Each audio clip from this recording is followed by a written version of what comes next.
Buenas tardes. Hoy, martes 10 de septiembre de 2019, nuevamente tengo el placer de estar con ustedes y agradezco el favor de su atención. Y vamos hoy a revisar las proposiciones prescriptivas contenidas en los artículos 316 al 320 del Código Nacional de Procedimientos Penales. Ciertamente debemos advertir que el eje fundamental de todas estas pláticas es la libertad personal. No debemos perder de vista ese horizonte, esa meta que es llegar a alcanzar la libertad personal. Dijimos de antemano que tenemos problemas en la redacción, yo diría en la mentalidad de los legisladores, que nos han creado un sistema lo suficientemente cerrado como para crucificar a todos aquellos que tienen, desgraciadamente, una imputación firme y directa, más lo que llaman tiempo y lugar y circunstancias de ejecución. Entonces tenemos que romper de alguna manera ese tipo de sistema anquilosado que supuestamente viene con la modernidad, es decir, estamos hablando de un sistema acusatorio, un sistema en donde la acusación precisamente recae en el Ministerio Público, pero esta institución no ha terminado por entender qué es eso de la carga de la prueba. Y lamentablemente tampoco los jueces ni de control, ni los tribunales de enjuiciamiento, y menos los magistrados, han entendido que lo que debemos salvaguardar es la libertad. Y si bien es cierto que también debemos ver por la víctima, sí, pero recordemos que la víctima ya lo es decir, ya se cometió el ilícito. ¿Qué le protegemos? Ya se le vulneró en su derecho humano, ya se le vulneró en ese bien jurídico protegido por la ley, o ya se puso en peligro. Es decir, estamos hablando de algo pasado. Veríamos en todo caso una reparación de daño, pero preponderantemente debemos seguir fieles a la Constitución. Buscar, castigar.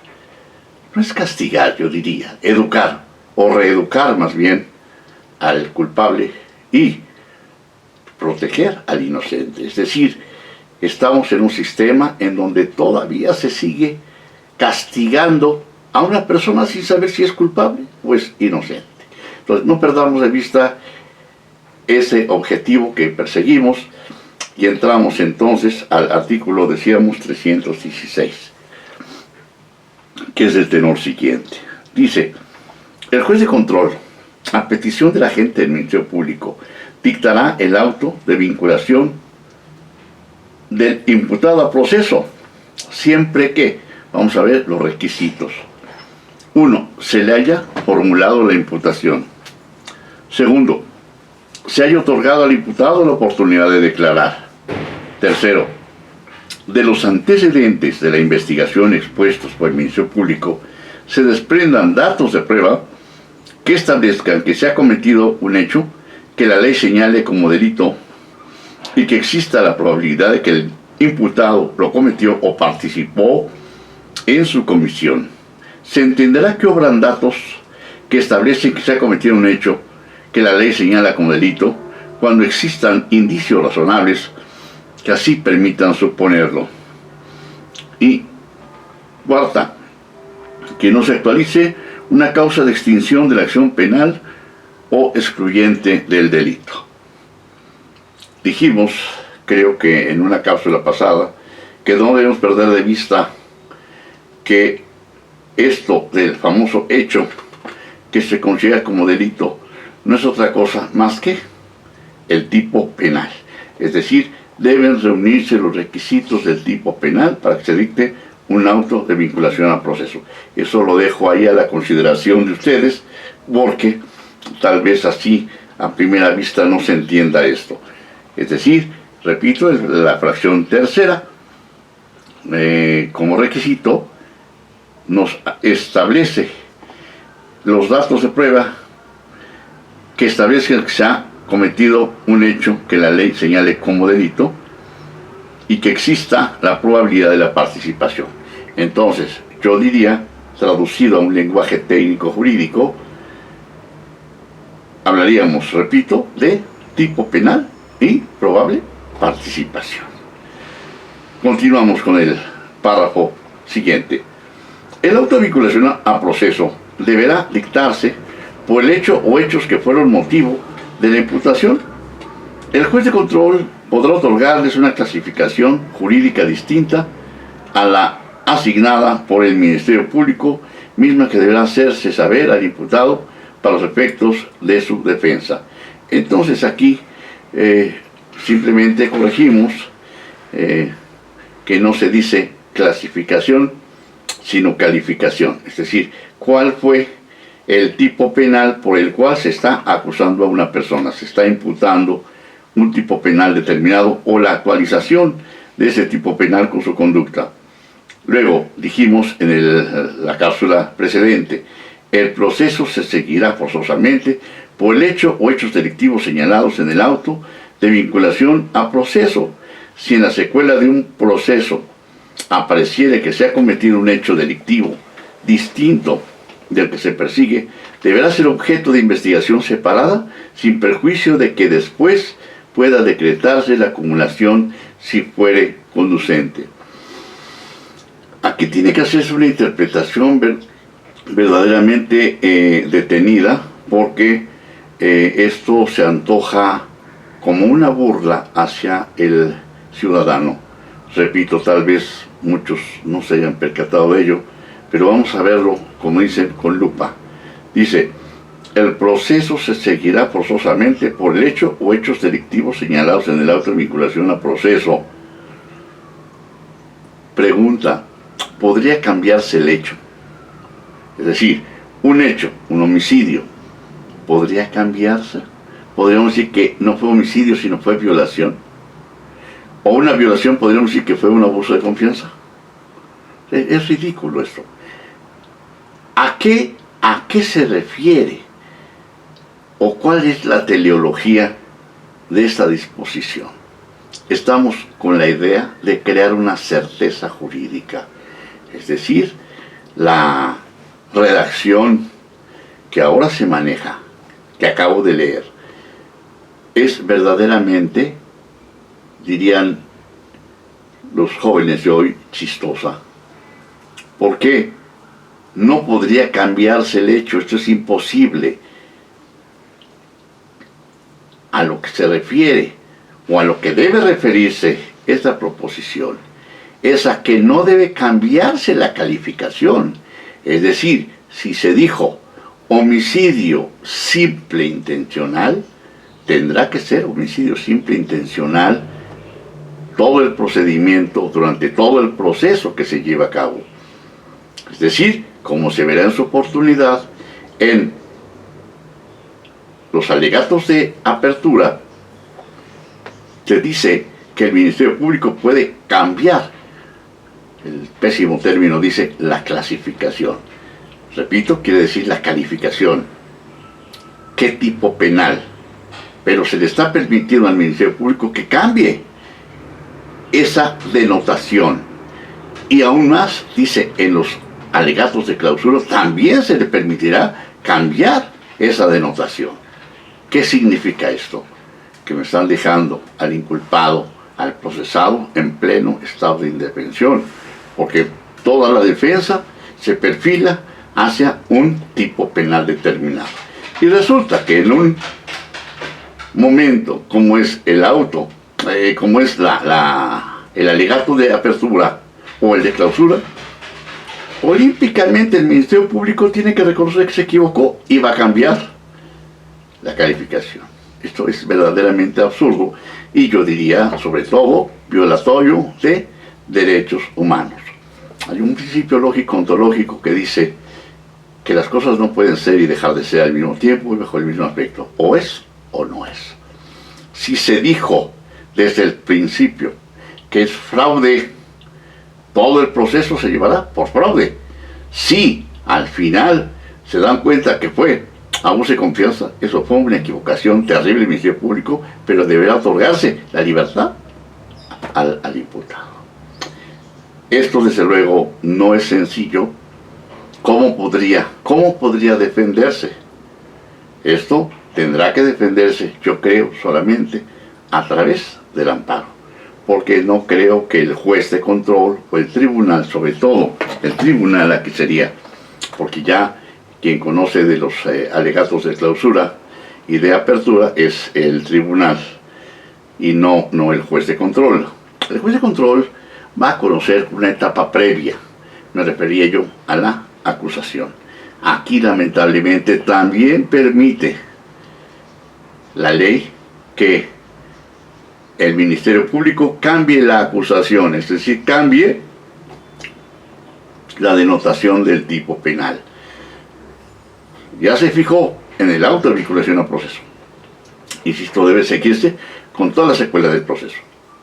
Sin embargo, repito, dice, el auto de vinculación a proceso deberá dictarse por el hecho o hechos que fueron motivo de la imputación. Imagínense ustedes que se dicte por hechos diferentes. Cometieron un homicidio y un auto de vinculación a proceso se dicta por secuestro. Sería absurdo. Desde aquí empieza ya el deslizamiento de ese error, diríamos, de paralaje. El proceso, dice, párrafo segundo, se seguirá forzosamente por el hecho o hechos delictivos señalados en el auto de vinculación a proceso. Debiendo decir, se seguirá por el tipo penal que fue fijado en el auto de vinculación a proceso. Esa es mi percepción y creo que es una percepción que parte del aspecto metodológico que consagra la epistemología. Continuamos. Contenido del auto de vinculación a proceso. El auto de vinculación a proceso deberá contener, primero, los datos personales del imputado, simple formalidad. Segundo, los fundamentos y motivos por los cuales se estimen satisfechos los requisitos mencionados en el artículo anterior. Y tres, lugar, tiempo y circunstancias de ejecución del hecho que se imputa. Lo que yo señalé, lugar, tiempo y circunstancias. Esto lo dice lamentablemente el artículo 19 constitucional. Y debe ser las circunstancias de ejecución como son lugar, tiempo, modo y ocasión. Esto pues, obviamente nos mueve a decir que basta con la imputación firme y directa, lugar y tiempo. Y se acabó. 319. El auto de no vinculación a proceso. En caso de que no se reúna alguno de los requisitos previstos en este código, el juez de control dictará un auto de no vinculación a proceso y en su caso ordenará la libertad inmediata del imputado, para lo cual revocará la providencia precautoria y la medida cautelar anticipada que se hubiese decretado. El auto de vinculación a proceso, de no vinculación a proceso, no impide que el Ministerio Público continúe con la investigación y posteriormente formule nueva imputación, salvo que en el mismo se decrete el sobreseimiento. Dense cuenta de que el dictar un auto de no vinculación a proceso no es hablar de impunidad, sino de que el Ministerio Público no está aportando los datos suficientes y necesarios para acreditar los extremos del tipo penal. Esto hay que tomarlo muy en consideración, aunque no lo dice así el precepto legal, no lo señala la proposición prescriptiva tipo penal. Recordemos, como dije hace un momento, que técnicamente es el tipo penal. Veamos a continuación el artículo 20 con el que terminamos. Los antecedentes de la investigación y elementos de convicción aportados y desahogados en su caso en la audiencia de vinculación al proceso, que sirve como base para el dictado del auto de vinculación al proceso y de las medidas cautelares, carecen de valor probatorio para fundar la sentencia, salvo las excepciones expresas previstas en este código. qué curioso. No se ha entendido todavía cuál es la finalidad del sistema acusatorio. Veo tristemente los jueces de control, los abogados, tanto defensores como los agentes del Ministerio Público, no han entendido de qué se trata. Tenemos dos fundamentales etapas. Estoy hablando del sistema acusatorio actual. Pensemos a la luz de la teoría general del proceso y entendamos cuál es la mística del proceso en general. Cuando hablamos de pruebas, hablemos de pruebas. Ofrecimiento. Por el lado del juzgador, aceptación. Preparación. Desahogo. Y finalmente viene lo que sería el juicio, es decir, la operación mental del juez, del decisor, para poder dictar una sentencia. Muy bien, esto con el nuevo sistema ya desapareció. No, es un sistema diferente, pero tiene la misma mística. Es decir, aquí debemos entender perfectamente cuál es la finalidad. Repasemos un poco.